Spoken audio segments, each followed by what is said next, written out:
तो इंटर्नशिप यहाँ पर एक इसलिए इंपॉर्टेंट रोल प्ले करती है और क्यों आपको और कैसे आपको इस चीज़ के लिए अप्लाई करना चाहिए। ऐसे रैंडम मैं सजेस्ट करूँगा एक रैंडम इंटर्नशिप के लिए अप्लाई ना करें कि आपको सिर्फ इंटर्नशिप करनी है इसके लिए आप इंटर्नशिप कर रहे हैं। आप इसलिए अप्लाई करें कि आपको इंटर्नशिप से सीखना है, इसलिए आप इंटर्नशिप के लिए अप्लाई कर रहे हैं। Hello guys, welcome back to the channel. Hope you guys are doing absolutely fine. इस वीडियो में हम बात करने वाले हैं कैसे आप एक इंटर्नशिप के लिए अप्लाई कर सकते हैं। बेसिकली कैसे आप एक लीगल लॉ इंटर्नशिप के लिए अप्लाई कर सकते हैं। आज की डेट में while you're pursuing your law graduation, internship एक इम्पोर्टेंट रोल प्ले करता है। बिकॉज जब आप अपने ग्रेजुएशन से पास आउट करते हैं तो किसी भी अगर फॉर्म में जाते हैं, किसी एडवोकेट के पास जाते हैं, अपनी प्रैक्टिस चालू करते हैं, तो ये बहुत ज़रूरी हो जाता है कि उससे पहले आपको काम आना चाहिए, आपको एक स्किल आनी चाहिए, आपको उन सब चीज़ों के बारे में पता होना चाहिए। तो इंटर्नशिप यहाँ पर एक इसलिए इंपॉर्टेंट रोल प्ले करती है और क्यों आपको और कैसे आपको इस चीज़ के लिए अप्लाई करना चाहिए।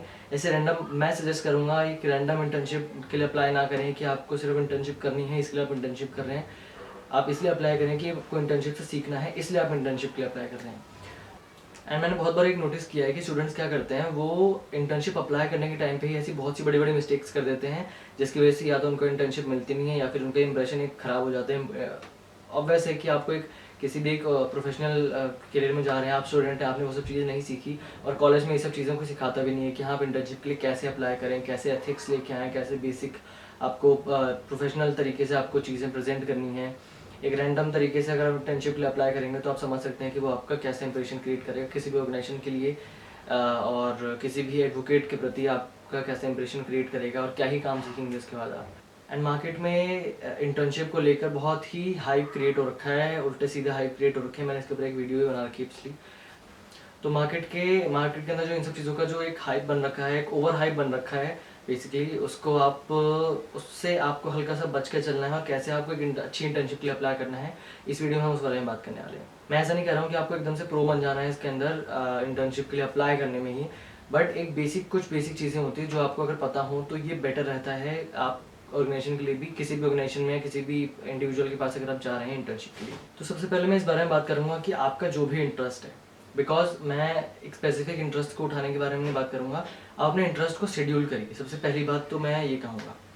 और मैं शेड्यूल करने के लिए इसलिए कह रहा हूँ क्योंकि जब आप लॉ स्कूल में हैं आपको नहीं पता कि आपको स्पेशलाइजेशन आपको जाना कहाँ है, और ये तब तक आप फैसला ना लीजिए। मेरा सजेशन ये होगा कि इस बात का फैसला आप तब तक ना लीजिए जब तक आप सारी चीज़ों को एक एक करके ट्राई नहीं कर लेते।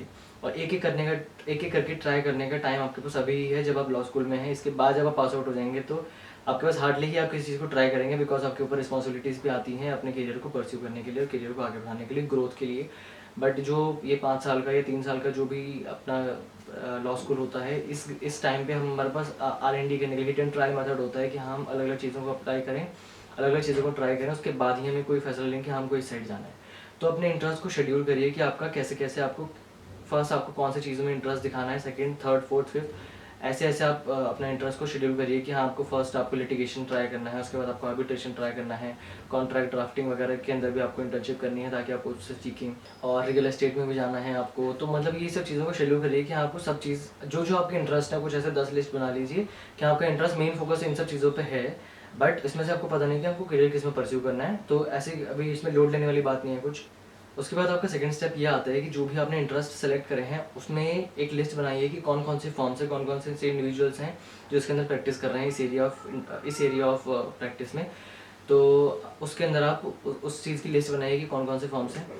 थर्ड, आप क्या कर सकते हैं कि जो भी आपने लिस्ट बनाई, जो भी फॉर्म्स हैं, जो भी इंडिविजुअल्स हैं, जो एडवोकेट्स के बारे में बात कर रहा हूँ इंडिविजुअल्स से मैं, तो जो भी ऑर्गेनाइजेशन है या फर्म है या इंडिविजुअल है, उनके बारे में रिसर्च करिए कि उन जो आपने लिस्ट बनाई है उनसे, उनके बिहाफ पे, कि ये लोग कौन है, किस किस चीज़ों में काम करते हैं, कैसे कैसे इनके पास केसेस आते हैं, कैसे इनका कैसा बिहेवियर है। पूरी R&D कंपनी, कोई भी इंडिविजुअल अगर के पास, किसी भी ऑर्गेनाइजेशन के पास अगर आप जाते हैं तो उनको एक एक्सपेक्टेशन होती है कि कोई भी हमारे पास आए तो उसको हमारी कंपनी के बारे में एटलीस्ट पता हो, ताकि उनको उसको इनिशियल सिखाने की ज़रूरत ना पड़े।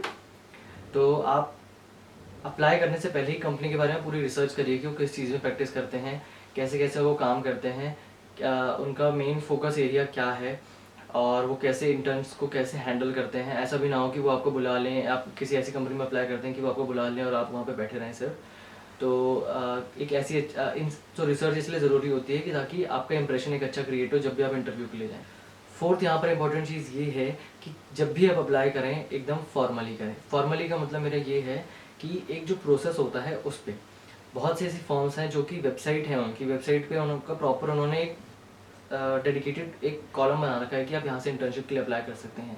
वैसा तो नहीं है कि आप उस फर्म के लिए, अगर आपको आपने वेबसाइट पे अप्लाई ना करके आप उस फर्म को लिंक्डइन पे मैसेज कर रहे हैं कि हाँ मुझे इंटर्नशिप दे दो, या फिर आप मेल डाल रहे हैं कि मुझे इंटर्नशिप दे दो, ऐसा नहीं होता। आप रिसर्च करने के लिए मैंने आपको इसलिए कहा क्योंकि आपको ये सब चीज़ें पता चलती है कि वो कैसे इंटर्न्स को लेट इन करते हैं, कैसे आपको उसके अंदर जाना है। तो अप्लाई फॉर्मली अप्लाई करने का मतलब ये होता है कि आप अच्छा सा रिज्यूम बना लीजिए, अच्छा सा कवर लेटर बना लीजिए। कवर लेटर के बारे में भी बता दूंगा, आपको नहीं पता तो अच्छे से रिज्यूम बनाइए, अच्छे से कवर लेटर बनाइए, अपना एक अच्छे से इंट्रोडक्शन दीजिए और उसके बाद आप फॉर्मली अप्लाई करिए। अब वो डिपेंड करता है कि या तो उनका एक डेडिकेटेड कॉलम हो वेबसाइट पे, उससे अप्लाई करिए, अदरवाइज आप किसी इंडिविजुअल के पास अप्लाई करें। तो ऐसे बहुत से इंडिविजुअल्स भी हैं जिन्होंने खुद की वेबसाइट बना रखी है, उन्होंने भी अपना डेडिकेटेड एक कॉलम बना रखा है कि आप यहाँ से इंटर्नशिप के लिए अप्लाई कर सकते हैं।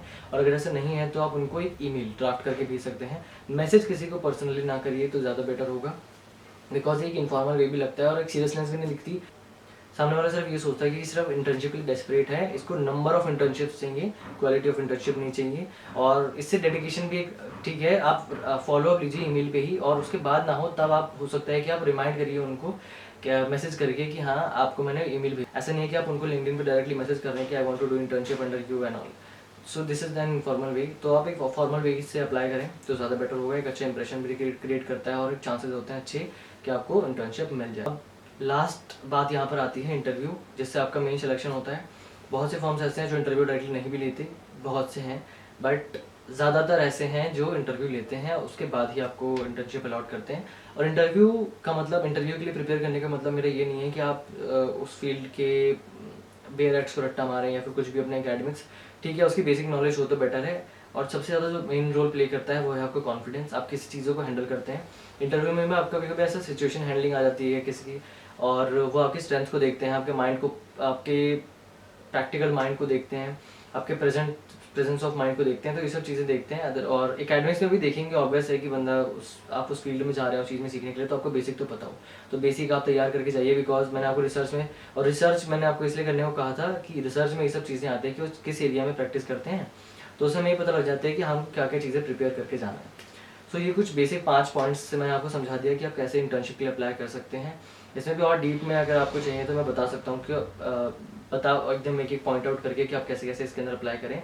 ये 5 पॉइंट अगर आप बेसिकली फॉलो करते हैं बेसिक तरीके से, तो चांसेस आपके बहुत हद तक बढ़ जाते हैं कि आपको इंटर्नशिप मिल ही जाती है, और आप उनसे उस इंटर्नशिप से सीखते बहुत कुछ हैं।